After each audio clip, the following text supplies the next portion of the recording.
Hi guys! Magandang araw po sa inyong lahat. Ngayong araw ay tuturuan ko kayo kung paano mag-accept ng invitation using Microsoft Teams.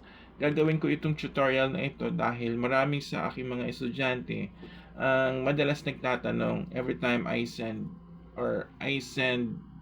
reminders to do their assignment. Sabi ko, bakit parang walang gumagawa ng assignment na sinesend ko dun sa virtual classroom using Microsoft Teams? Yung pala, hindi nila ina-accept yung invitation from their email. So, to do that, para ma-updated kayo or ma-notify kayo at buksan nyo yung aking mga sinesend or yung makita nyo yung notification, kailangan po natin gawin ito. So, una, kapag nagsabi si teacher ng notification or reminders, halimbawa yung team leaders ninyo, pag nagsabi, open your virtual classroom or virtual teams, ang gagawin nyo ay lagi nyo i-check yung email ninyo. So, check natin. Okay, so dito, kung wala dito sa inyong inbox, pwede yan mapunta sa spam. So, dito sa spam. So, ayun siya. Meron akong invitation from Microsoft Teams. So, click natin yon and then, click lang natin ito. So, ito, ini-invite ka kasi you have to confirm the invitation. So, pag click natin yan, it will redirect you to open your Microsoft Teams app.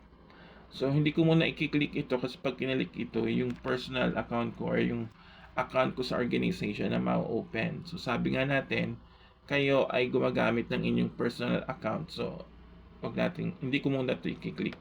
Okay? So, what will I be using is the web app instead. Okay, so click natin yon. So, i-open nyo yung account nyo, yung personal account nyo using Microsoft Teams. So, ito makikita natin dito. Ito yung aking account. Okay, so nandito, meron ditong notification tsaka chat. So, since I was invited to join that Teams, makikita ko dito sa notification. So, ayan yan o. A team owner added you to remedial class. Click lang natin yan. And then afterwards, ito yung makikita nyo. So, click natin ito. So, ayan o. Makikita na natin yung assignment o kung ano man yung sinesend. So, kapag merong meeting, dito rin madalas makikita or isisend ni leader para makita ninyo. So, ito na yung assignment. You just have to click this. Ayan, i-display niya na yan. Yan. Tapos, all you have to do is do the assignment. Okay?